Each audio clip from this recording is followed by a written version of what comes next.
Bonjour, bonjour. Dans cette vidéo, on va terminer le chapitre 5, c'est-à-dire dans sa partie 2. On a déjà vu le chapitre, la partie 1 du chapitre 5 et on a traité la notion de l'intégration suivant un chemin et la notion d'homotopie.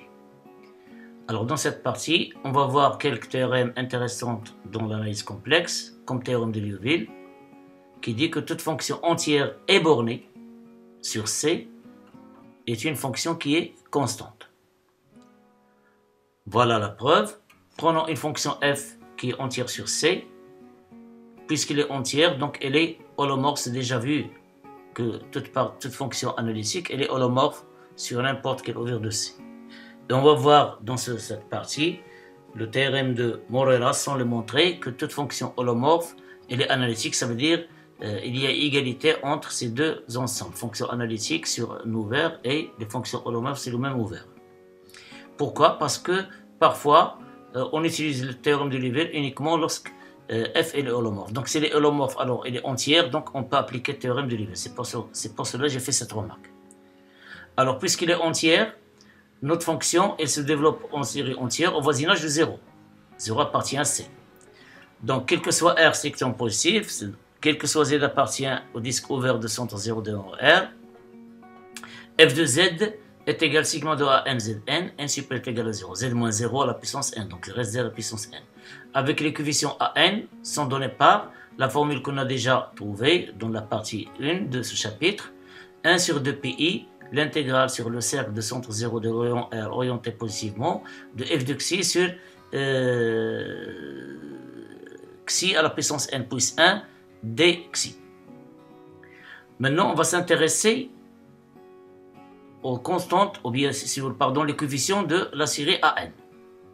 La série, je m'excuse, la série f de z, la somme f de z qui est égale à sigma de AN Zn. Alors, calculons le module de AN. En général, elle est inférieure ou égale, d'après cette formule, à 1 sur 2 pi. On a ici 1 de pi, comme module reste 1 de pi. L'intégrale de somme de 0 à sur le cercle de centre 0 de rayon R orienté positivement, de f de xi sur xi à la puissance n plus 1 dxi. Alors, comme f est bornée, donc posons m de f est égal sup de f sur le cercle de centre 0 de rayon R. Et sur ce cercle, on a, puisque xi appartient à ce cercle, ça veut dire son module est égal à R. Donc on obtient, puisqu'ici c'est le sup, donc il est inférieur ou égal à 1 sur 2 pi, mf, 1 sur Rn plus 1. Alors tout cela, ce sont des constantes par rapport à xi. Donc qu'est-ce qu'il reste ici? C'est l'intégrale de 0 à 2 pi. Donc en simplifiant par 2 pi, il reste mf fois 1 sur Rn plus 1. Alors comme f est borné sur le cercle de centre 0 de R, alors mf ne dépend pas de R. Et par suite, le module de AN, il est inférieur ou égal à m, puisqu'il ne dépend pas de R, donc je vais noter m, sur Rn plus 1 pour tout n supérieur ou égal à 0. Alors, quel que soit n supérieur ou égal à 1, on a toujours ce résultat. Ça veut dire que AN est égal à 0. Et qu'est-ce que se passe lorsque n est égal à 0? On va voir AN est égal à 1 sur 2 pi, l'intégrale de f de xi sur xi, puisque n est égal à 0, on obtient ici n0 plus 1 c'est xi, f de xi ici 1 sur 2 pi. Le cercle de centre 0 et de R, donc alors, il est toujours orienté positivement, c'est pour cela que j'ai omis le signe plus, f de xi sur xi dxi. Par la méthode de calcul de l'intégrale selon un chemin, donc 1 sur 2 pi, alors en prenant une paramétrisation du cercle de centre 0 de rayon R par xi est égal à RE θ avec θ appartenant à 0 de pi, on va voir c'est l'intégrale de 0 à 2 pi, f de RE θ sur RE θ c'est xi, d xi c'est I RE θ dθ. En simplifiant par RE θ, et I qui est à l'intérieur avec I qui est à l'extérieur, on obtient 1 sur 2 pi, somme de 0 à 2 pi, f de RE θ dθ. Comme f est borné, donc cette intégrale elle est finie. Et par suite, cette constante tout entière, elle est finie. Finalement, on trouve quel que soit z appartient à C, f de z est égal à 0, qui est égal aussi à f de 0. Donc f, elle est constante Et par suite, on a bien montré le théorème de Liouville qui dit que toute fonction entière est bornée sur C, alors elle est constante. On donne une application directe du théorème de Lambert, c'est intéressant, c'est le théorème général de l'algèbre. Tout polynôme non constant sur C s'annule au moins une fois. Alors, pour cela, prenons un polynôme P qui appartient à C de x moins C, ça veut dire non constant. C de x moins C, c'est un polynôme non constant, qui ne s'annule jamais. Ici, je vais procéder par démonstration par l'absurde, qui ne s'annule jamais sur C. On considère alors f est égal à 1 sur P, puisque P ne s'annule jamais sur C, qui est holomorphe sur C, P elle est holomorphe, donc 1 sur P elle est holomorphe, et comme le module de P de Z tend vers l'infini, quand le module de Z tend vers l'infini, alors f elle est bornée. Ça veut dire qu'on va avoir le module de f, elle est égal à 1 sur P qui est inférieur à un certain epsilon. Bien sûr, lorsque le module de Z est strictement supérieur à un certain nombre A strictement positif. Alors f elle est bornée. D'après le théorème de Liouville, elle est holomorphe, elle est bornée, donc elle est constante. Ça veut dire que P est constante, ce qui est contradictoire parce qu'on a supposé que P elle est non constante. Donc, le théorème de Lambert se démontre de manière directe, c'est une application directe du théorème de Liouville. On a aussi autre application, et la suivante, si f est entière non constante sur C, alors f de C est dense dans C. Pour cela, on a déjà parlé d'une partie dense dans C. Pour montrer que f de C elle est dense dans C, on va supposer le contraire, ça veut dire f de C n'est pas dense. Alors, s'il n'est pas dense, on suppose, alors il existe un A appartient à C, il existe un voisinage, ça veut dire il existe un R strictement positif, dès que le disque de centre ouvert de centre A et de rayon R, inter f de C est égal à l'ensemble vide, puisque la définition de la densité, si f est dense dans C, ça veut dire quel que soit A appartient à C, quel que soit R strictement positif, dès le disque de centre A de rayon R, inter f de C, il est différent de l'ensemble vide. Donc nous, on suppose le contraire. Ça veut dire qu'il existe A appartient à C, il existe R strictement positif dès que le disque de centre A de rayon R, inter f de C est égal à l'ensemble vide. Alors, posons dans ce cas, G de Z est égal à 1 sur f de Z moins A. Alors, on ne peut pas avoir f de Z est égal à A parce que le disque de centre A qui contient A, intercepté avec f de C, il est différent de l'ensemble. Il n'existe aucun Z dans C tel que f de Z est égal à A. Ça veut dire f de Z moins A est différent de 0. Donc, G de Z, elle est bien définie. Et elle est entière. F de Z, elle est entière. Donc, G de Z est égal à 1 sur f de Z moins A, elle est aussi entière. Et elle est bornée. Donc, constante. D'où f, elle est aussi constante. Puisque G est constante, alors f, elle est aussi constante. Ce qui est contradictoire, parce que f non constante. Elle est entière, non constante. D'où f de C est dense dans C. Maintenant, on va passer à un théorème intéressant, c'est le principe de maximum.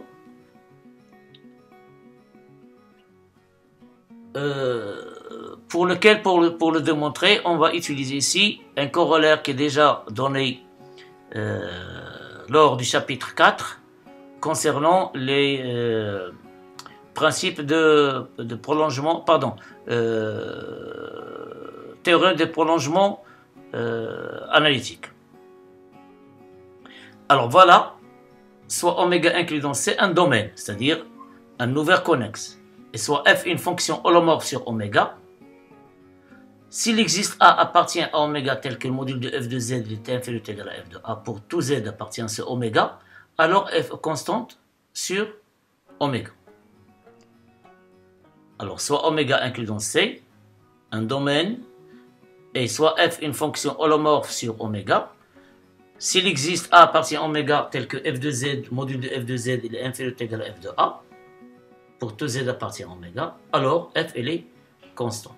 Ça veut dire si elle admet un maximum f de Z, alors elle est constante sur tout oméga, tout le domaine. Voilà la démonstration.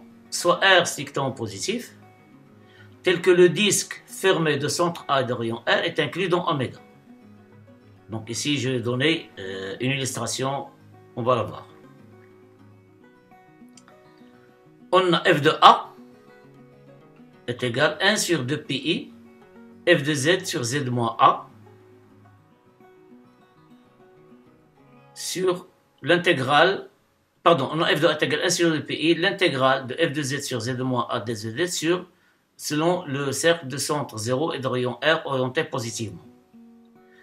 Et d'après le paramétrage de ce cercle, z est égal à A plus R et θ.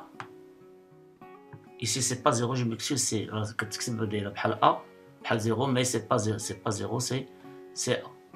Pour ne pas confondre, c'est A, R. Alors, ce paramétrage z est égal à A plus R et θ, avec θ appartient à 0 de pi, on va avoir 1 sur 2 pi, somme de 0 à 2 pi, f de A plus R et θ dθ. Alors déjà, on a vu cela plusieurs fois. Donc, le module de f de A, il est inférieur ou égal à 1 sur 2 pi, en passant au module. Le module de 1 sur 2 pi, c'est 1 sur 2 pi. En faisant entrer le module à l'intérieur de signe intégral, donc on obtient l'inégalité, somme de 0 de pi, le module de f de A plus E de θ dθ. Donc 2pi multiplié par le module de f de A, il est inférieur ou égal à somme de 0 de pi, le module de f de A plus E de θ dθ. Et alors,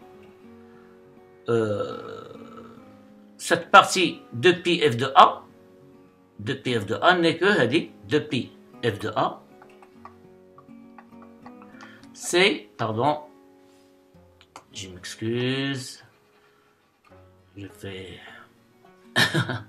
alors, c'est l'intégrale, c'est tout simple, voilà, l'intégrale, alors f de 2pi f de A,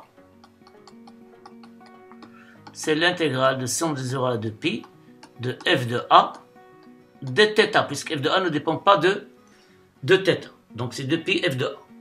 Alors 2pi f de A, je vais l'écrire, c'est l'intégrale somme de 0 à 2pi f de A. Donc en faisant passer dans l'autre côté, on obtient somme de 0 à 2pi, le module de f de A plus E de θ, moins dθ, moins l'intégrale de somme de 0 à 2pi f de A dθ. C'est-à-dire c'est somme de 0 à 2pi, le module de f de A plus E de θ, moins f de A, le tout ici de dθ, et est supérieur ou égal à 0. J'ai noté cette relation par 1. D'autre part, on a somme de 0 à 2pi f de A plus E de θ dθ, et est inférieur ou égal à somme de 0 à 2pi f de A. Pourquoi? D'après le théorème, l'énoncé, bien les conditions, on a, quel que soit z appartient à oméga, le module de f de z il est inférieur ou égal à f de A. Donc on peut prendre ici z n'importe quel élément qui appartient à oméga, en particulier A plus R et θ.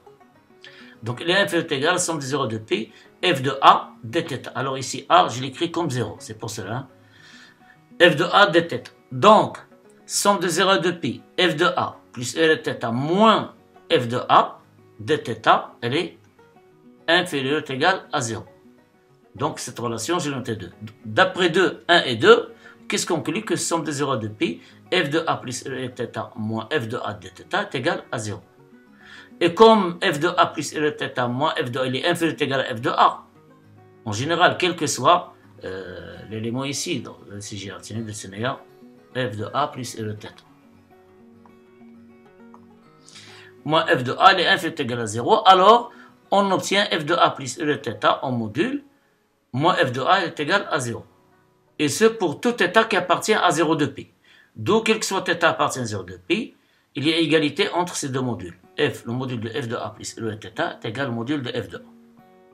Et par suite, on conclut, puisque quel que soit θ appartient à 0 de pi, alors, et comme une paramétrisation du cercle c'est z est égal à plus E de θ, on déduit que quel que soit z appartient au cercle de centre A, de centre A de rayon R, le module de f de z est égal au module de f de A, et le module de f de A c'est une constante, bien sûr.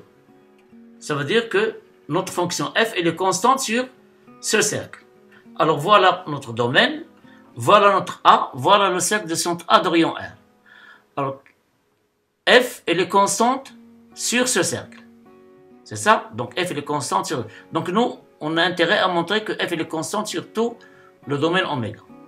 Alors, donc, module de f, il est constante sur tout cercle de centre A de rayon R, puisqu'on a fixé AR strictement positif, où R, elle est strictement positive inférieure à la distance entre A et la frontière de oméga. C'est des rangs oméga, c'est la frontière de oméga. D'où f elle est constante sur le disque de centre A et de rayon R. Donc ici, puisque quel que soit R compris entre 0 jusqu'à, il est inférieur, il n'atteint pas la distance entre A et la frontière de oméga, donc on peut déduire que f est constante sur tout le disque ici à l'intérieur. Et puisque le disque de centre A de rayon R est un domaine, c'est un ouvert connexe, alors f est constante sur tout oméga, d'après le corollaire 2 du prolongement analytique qu'on a vu au chapitre 4. Donc voilà, on a montré qu'il est constante sur le cercle ici de centre A de rayon R, et puisque quel que soit R, on a pris que soit les strictement positif inférieur à la distance entre A et la frontière de oméga, on conclut qu'elle est constante sur le disque, à l'intérieur du disque de centre A ouvert de centre A de rayon R, et d'après le corollaire 2, on déduit qu'elle est constante sur tout oméga. Maintenant, on va passer le théorème de Cauchy. Soit oméga 1 ouvert simplement connexe. Alors, on a dit un domaine connexe qui n'y a pas de trou, simplement connexe, l'effet, on peut avoir un trou, le fait trou, simplement connexe, 2, 3 إلى آخره, كنقولوا multiplement connexe. Soit oméga 1 ouvert simplement connexe de C, si gamma est un chemin fermé lacé contenu dans oméga, et f de oméga vers C est une fonction holomorphe, alors l'intégrale de f de z dz sur le chemin oméga égale à 0. Donc, par exemple, si on prend oméga comme ça, et on a un chemin fermé, c'est un lacet, voilà. Alors, la remarque en général, le sens positif. Donc, l'intégrale, soit oméga 1 ouvert simplement connexe, voilà oméga, voilà. Si gamma en rouge, c'est un chemin fermé contenu de oméga, à f défini de oméga vers c, une fonction holomorphe. Alors l'intégrale sur normalement tout chemin fermé à l'intérieur de oméga, elle vaut 0. C'est le théorème fort de Cauchy. Alors, il y a plusieurs démonstrations. Moi ici j'ai utilisé la plus simple pour vous. Voilà. Posons f de z égale p de xy plus e de xy, sa partie réelle, sa partie imaginaire, au z égale x plus y. Alors on a l'intégrale de f de z dz sur le chemin oméga est égale l'intégrale de p de xy plus e de xy sur oméga d de x plus y. C'est-à-dire, alors d de x plus y, c'est d de x plus e de y. D de x, pardon, d de x plus y, c'est d de x plus i d de y. Alors, en factorisant et en calculant ici les multiplications, on obtient p de xy qui multiplie d de x, plus i p de xy qui multiplie d de y, plus i q de xy qui multiplie d de x, i fois i c'est moins 1, c'est moins q xy qui multiplie d de y, qui est égal, en regroupant la partie réelle et la partie imaginaire, et en utilisant les propriétés de l'intégrale, dans R, la bilinéarité, on obtient l'intégrale sur oméga, sur gamma plutôt, de p de x, y dx, moins q de x, y dy, plus i, qui multiplie l'intégrale sur gamma de p de x, y, plus q de x, y dx. C'est p de x, y dy. Alors, si on suppose que gamma, grand gamma, c'est l'intérieur de petit gamma, alors, petit gamma, c'est quoi? C'est la frontière de gamma, de grand gamma. Et en utilisant la formule de Green-Riemann, je vous incite à le voir, l'intégrale double, l'intégrale sur la frontière des gamma, de gamma petit gamma, c'est-à-dire des rangs gamma, grand gamma, de f de 1 dx plus f de e f2 dy est égal à l'intégrale double sur gamma, c'est pas sur la frontière, sur gamma tout entier, de d rond f de 2 par rapport à d rond x, moins d rond de f de 1 par rapport à d de y, dxy. Donc, la formule, elle est intéressante et va nous servir pour montrer que l'intégrale sur gamma est égale à 0. Alors, en utilisant cette formule, qu'est-ce qu'on trouve? L'intégrale sur gamma de f de z dz est égale, appliquons-la ici. Alors voilà P de xy qui va jouer le rôle de f1 dx, f1 attaché à dx et f2 attaché à dy. Et moins que de xy qui est attaché à y. Donc c'est l'intégrale double sur gamma, grand gamma, de d rond f2 sur d rond x, c'est-à-dire c'est la dérivée de q de xy par rapport à x. Donc c'est moins d rond q de xy d rond x. Moins l'intégrale de p de xy selon y, d rond y, dx dy, plus i, de la même chose ici. Alors, f1 ici, dans cet exemple, dans cette partie, f1 c'est q de xy, c'est elle qui est attachée à d de x. Et f2, c'est celle-là. Donc on commence par, nous ici, par f2. C'est p de xy. On l'a dérivé, on la dérive selon x. D rond p xy dans x, moins d rond q xy dans y dxy. Qui est égal, on est ici moins, on va la faire sortir, moins l'intégrale double sur gamma, grand gamma, d rond xy sur d rond x, plus d rond p xy sur d rond y, dx dy, plus i, l'intégrale double sur grand gamma, de d rond p xy sur d rond x, moins d rond q de xy sur d rond y dxy. Et puisque f est holomorphe, alors il vérifie les conditions de Cauchy-Riemann, c'est-à-dire les conditions sans vérifier. Normalement, on a d rond p sur d rond x est égal à d rond q sur d rond y, et d rond p sur d rond y est égal à moins d rond q sur d rond x. Alors, si d rond p sur d rond y est égal à moins d rond p sur d rond, donc leur somme égale à 0, ça veut dire que cette quantité est nulle. Donc l'intégrale est nulle. Même chose ici, d rond p sur d rond x est égal à d rond q sur d rond y, ça veut dire d rond p sur d rond x moins d rond q sur d rond y est égal à 0. Donc ici 0, ici 0, donc on trouve que l'intégrale sur gamma, il devient 0. Et voilà. Donc, à partir de théorème de Cauchy, on a intérêt à voir la formule intégrale de Cauchy. Voilà, soit oméga 1 ouvert de C, Z0 appartient à C, et f de oméga vers C holomorphe. Alors il existe R0 strictement positif, tel que le disque fermé de centre Z0 et de rayon R est inclus dans oméga, et pour tout R compris strictement entre 0 et R0, f de Z0 est égal à 1 sur 2 pi, l'intégrale de f de Z sur Z moins Z0 sur le cercle CR plus, et CR c'est le cercle de centre Z0 et de rayon R. Alors je reprends, si on a un ouvert oméga, et Z0 appartient à C, donc f de oméga 1 vers C, il est holomorphe, alors il existe R0 strictement positif, tel que le disque fermé de centre Z0 et de rayon R est inclus dans oméga. Donc on voit bien ici que Z0 appartient à oméga. Et dans ce cas, quel que soit R strictement positif inférieur strictement à R0, on a f de Z0 est égal à 1 sur 2 pi, l'intégrale sur CR, orienté positivement, de f de Z sur Z moins Z0 dz.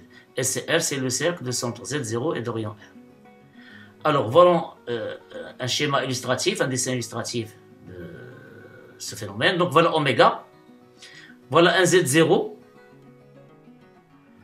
Alors, il existe un R0, c'est-à-dire il existe un disque ouvert ou fermé de centre Z0 et de rayon R0. Ici, c'est R0, c'est pas en rouge, en noir. Ici, c'est R0, ici Z0, donc Adawa, le disque ouvert ou le disque fermé. Je n'ai pas pu le dessiner en couleur. qui est inclus dans oméga. Alors, quel que soit R, qui est inférieur, ça veut dire le cercle qui est rouge, ouais. Le cercle qui est rouge. Pour n'importe quel rayon qui est compris entre 0 et R0 strictement, on va voir que f de z0, il s'écrira sous forme d'intégrale de Cauchy. Donc, ce qu'on appelle la formule d'intégrale de Cauchy. Pour cela, considérons la fonction g de oméga vers c, définie par g de z est égal à f de z moins f de z0 sur z moins z0 pour z différent de z0. Ici, z est égal à z0, g de z0 est égal à f' de z0. F, elle est holomorphe. G est holomorphe sur oméga, puisqu'on a ici f est holomorphe, ici c'est une constante, donc elle est holomorphe sur tout oméga. Donc d'après le théorème de Cauchy, l'intégrale de g de z sur le cercle de centre z0 et d'orion r orienté positivement est égal à 0. Il est inclus dans oméga. Donc l'intégrale de f de z sur z moins z0 sur ce cercle est égale à l'intégrale, ici c'est moins, pardon,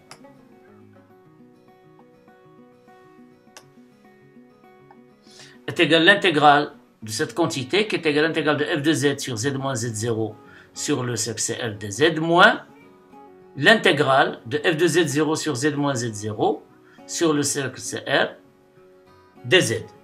Or, comme f de z0 c'est une constante par rapport à z, donc on va la faire sortir en dehors, donc c'est moins f de z0, l'intégrale de dz sur z moins z0 sur CR.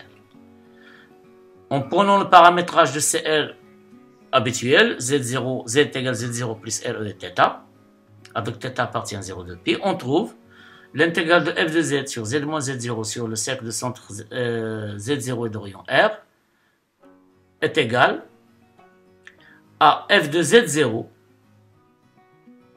Pourquoi? Parce que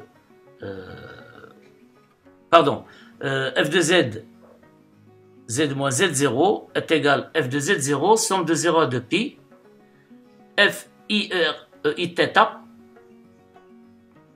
dθ r e i θ. Pourquoi? Parce que l'intégrale... Ah, pardon, c'est moi qui ai fait l'erreur. Ici, elle est égale. Pourquoi? Parce que cette intégrale, elle vaut nul, c'est 0. Et l'intégrale sur CR de G de Z0, c'est l'intégrale de cette quantité. Ça veut dire qu'il y a égalité entre l'intégrale ici, f de z sur z moins z0 et f de z0 sur z moins z0, qui est égale à celle-là. Donc si on prend la paramétrisation z est égale à z0 plus e θ, alors l'intégrale de f de z sur z moins z0 selon le chemin CR dz est égale à f de z0 qui multiplie cette intégrale. Avec cette paramétrisation, d de z qui est égal à t de z, c'est i r e θ dθ. Voilà, i r e θ dθ. Et z moins z0 c'est r e θ. Donc l'intégrale elle est égale à celui-là. Donc voilà, l'intégrale elle est égale à celui-là. Donc en simplifiant, qu'est-ce qu'il reste? Il reste ici i dθ et l'intégrale de dθ entre 0 et 2π c'est 2π. Donc on obtient 2πi f de z0. D'où f de z0 est égal à 1 sur 2πi, l'intégrale de f de z sur z moins z0, c'est r d de z. Alors, la formule d'intégrale de Cauchy, il nous permet de calculer certaines intégrales en utilisant cette formule qui est plus simple. Par exemple, calculons l'intégrale sur le cercle unité, le module de z est égal à 1, c'est le cercle unité, de centre 0, bien sûr, de rayon 1, de l'exponentielle de z sur z carré plus de z dz. Voilà, c'est z tel que le module de z est égal à 1, centre unité orienté positivement, bien sûr, toujours. Voilà ce qui est en rouge. Alors pour cela, on va choisir une fonction. f de z, c'est exponentielle de z sur z plus 2. F, cette fonction, est le holomorphe sur c-2. Moins 2, pardon. Alors, moins 2 qui est là. elle est holomorphe sur C moins 2.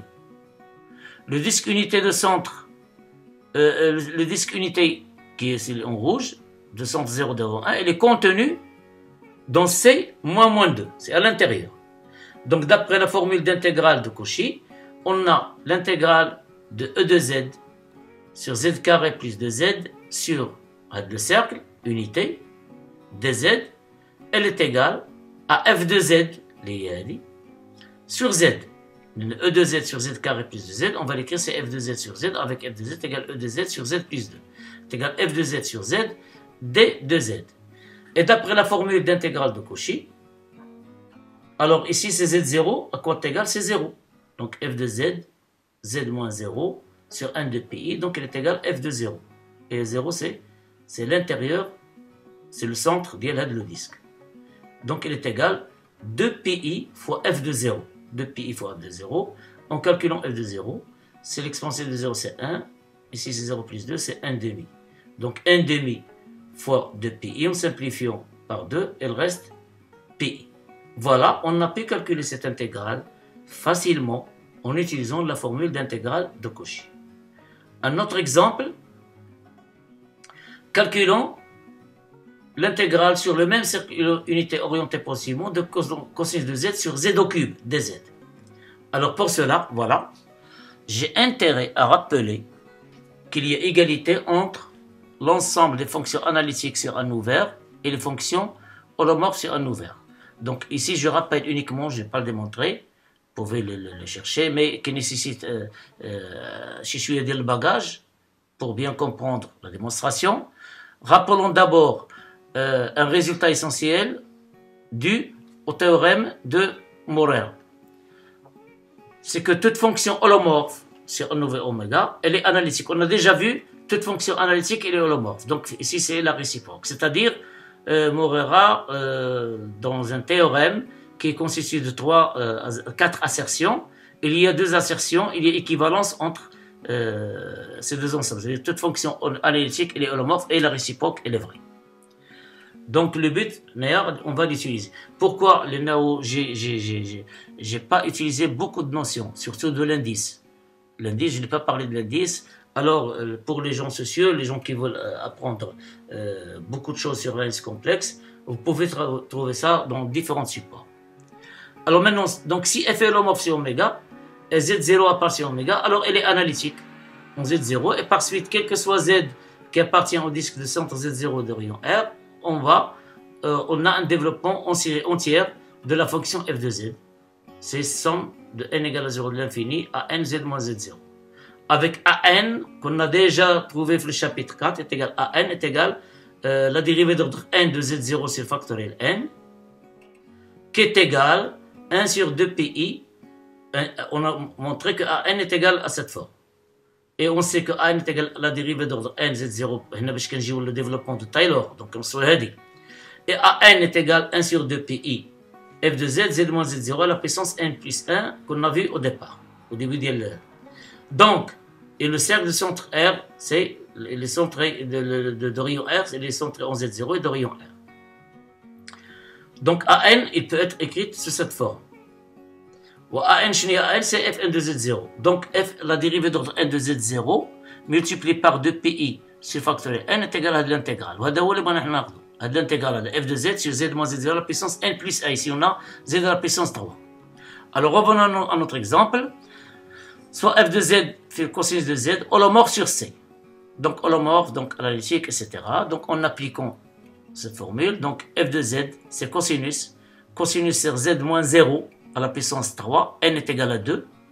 Donc à quoi est égal? C'est 2pi fois la dérivée d'ordre 2 au point 0 sur factoriel 2. Or, la dérivée seconde de z, c'est moins cosinus de z. Appliqué au point 0, alors qu'est-ce qu'on obtient? C'est 1. 1 est factoriel 2, c'est 2. On simplifie par 2, il reste moins pi. Voilà le calcul de cette intégrale. Et il est rendu facile en utilisant la formule d'intégrale de Cauchy. Maintenant, on va attaquer la classification des zéros d'une fonction holomorphe. Alors, les zéros d'une fonction holomorphe, soit f une fonction holomorphe sur oméga, et soit z0 appartient à oméga. Ce point, on a déjà parlé. Z0 est un zéro d'ordre P, avec P appartient à une étoile de f, s'il existe une fonction holomorphe G sur oméga, telle que, quel que soit z appartient à oméga, f de z est égal à z moins z0 à la puissance P, qui multiplie g de z avec g de z0 différent de 0. Ce point, on l'a déjà vu lors de la démonstration du prolongement analytique. Voilà la classification des zéros. Soit oméga un ouvert de C, A appartient à oméga, et F est une fonction holomorphe sur oméga moins A. Donc je reprends ce oméga un ouvert de C, A appartient à oméga, et F est une fonction holomorphe sur oméga sauf A moins A. On dit que A est une singularité apparente de F si la limite de F de Z quand Z tend vers Z0 existe. Alors, si par hasard on calcule la limite de f de z quand z tend vers z0, on trouve qu'elle est finie, existe, bien sûr, elle est finie. Alors, A est une singularité apparente. On dit que A est un pôle d'ordre P, avec P appartient à une étoile de f, s'il existe une fonction G holomorphe sur oméga, telle que quel que soit Z appartient à oméga, f de z est égal à G de z sur z moins A à la puissance P, et G de A, elle est différente de 0. En final, on dit que A est une singularité essentielle de f s'il est ni singularité apparente, ni pôle. Bien sûr, pour comprendre cette définition, on va l'accompagner par des exemples. Voilà. Si on prend f de z égale sinus de z sur z, cette fonction elle est holomorphe sur C étoile. Alors, on s'intéresse à la singularité 0. On a limite de f de z quand z tend vers z0, c'est limite de sinus de z sur z quand z tend vers z0. Cette limite, elle est connue, c'est 1. Donc 0 est une singularité apparente de f. Deuxième exemple, si on prend f de z est égal à l'exponentielle de z sur z moins 1 qui multiplie z plus i à la puissance 3, elle est holomorphe sur c moins 1 et moins i. Moins i, pardon. Donc, alors, il y a un problème, les points de singularité ici sont 1 et moins i. Mais de quelle nature a les singularités? 1 est un pôle d'ordre 1 de f. Pourquoi? On peut créer f de z sous la forme e de z sur z plus i à la puissance 3, le tout sur z moins 1. Alors, on a construit une fonction g, c'est e de z sur z plus i à la puissance 3, qu'on a noté g de z. Donc, f de z s'écrit sous la forme g de z sur z moins 1, et g de 1, en calculant ici la valeur, l'image de 1 par cette fonction g, bien sûr, on trouve qu'il est différent de 0. Donc, d'après la définition, 1 est un pôle d'ordre 1. Moins i est un pôle d'ordre 3. Pourquoi? F de z fait le ici, c'est la forme e de z sur z moins 1 sur z plus i à la puissance 3. Et e de z sur z moins 1, on va la noter g de z. De telle manière que g de moins i, il est différent de 0. Donc, on dit que i ici, moins i, pardon, est un pôle d'ordre 3. Si je prends la dernière fonction f de z égale exponentielle de 1 sur z, alors il y a une singularité ici, il y a une holomorphe sur cette étoile, et cette singularité, elle est ni essentielle, elle est ni pôle, ni singularité apparente. Donc, 0 est une singularité essentielle de f. Voilà les genres de singularité d'une fonction f. Le dernier point, c'est le théorème de Rouchet, qui nous permet de déterminer, on va l'admettre, qui nous permet de déterminer le nombre des zéros dans une partie inclue dans oméga. Voilà, soit oméga 1 ouvert de oméga, de C, pardon, un oméga ouvert de oméga, mais c'est vrai, dans la topologie induite, de C, et soit F, une fonction holomorphe sur oméga, et A, une partie de oméga. On note dièse, c'est le cardinal, de ZF inter A. ZF, c'est l'ensemble des zéros de F, mais intercepté à A, c'est-à-dire les zéros de F qui se trouvent dans A. Alors, cardinal, c'est le nombre de zéros de F contenus dans A, comptés avec leur multiplicité. Voilà un exemple pour bien comprendre cette information. Prenons f de z égale z carré qui multiplie z plus 2. Alors, pour cette fonction, les racines sont évidentes, claires, sont 0, d'ordre 2, de multiplicité 2, et moins 2. Alors, sur le disque de centre 0 et d'orion 1, il n'y a que le 0 et l'ordre de multiplicité des 2. Donc, cardinal des 0 de f dans le disque de centre 0 et d'orion 1, c'est 2. Cardinal des 0, ou bien le nombre des 0 de f se trouvant à l'intérieur du disque moins de 1, c'est 1. Les 9 moins de 1, c'est 1, il y a uniquement moins 2. Il n'y a pas de 0. C'est ça, regardez ici. Pardon, je m'excuse. Parfois, je peux écrire, je peux mettre des bêtises, mais je dois corriger. C'est ça, les mathématiques. Alors, on a moins 2, on a moins 1, on a 0, de centre moins 2 et d'orion 1. Donc, on reste ici. هذا هو le disque ديالنا. Moins 2 de centre 1. Donc, il y a uniquement le moins 2 qui appartient à ce disque. Donc, c'est vrai, c'est 1. Alors, le nombre de 0 de f dans le disque de centre moins 1, 1. شحال كاين moins 1 هو هذا moins 1 1. Donc on va avoir 0. Il y a ni 0 ni, il est ouvert bien sûr, hein? C'est un disque ouvert, et à l'intérieur du disque de centre moins 2 et de rang 3, on va trouver les 3 racines, c'est-à-dire 0 d'autre 2, plutôt les 2 racines, 0 avec l'ordre de multiplicité 2, et moins 2 qui a ordre de multiplicité 1. Alors, mais comment le théorème de Rouchy va nous donner un outil fort pour calculer ce nombre des racines dans chaque disque donné ouvert. Voilà, soit oméga 1 ouvert de C, et soit FSG de fonction holomorphe sur oméga.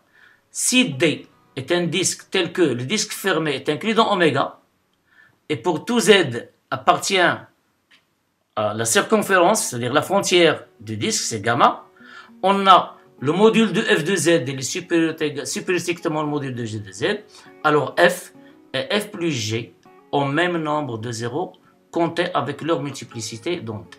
Donc, parfois on se donne une fonction f, alors on va construire une fonction g, telle que le module de f de z soit strictement supérieur au module de g de z. Dans ce cas, bien sûr, sur la circonférence. Dans ce cas, sur la circonférence, c'est pas sur le disque, c'est sur la circonférence du disque ouvert. Alors, dans ce cas, f et f plus g ont même nombre de zéros comptés avec leur multiplicité dans f. Voilà, c'est tout pour cette deuxième partie. Bien sûr, on va forger ça avec des exercices et d'autres exemples. Il ne reste pas beaucoup de choses. Bon courage et bonne préparation.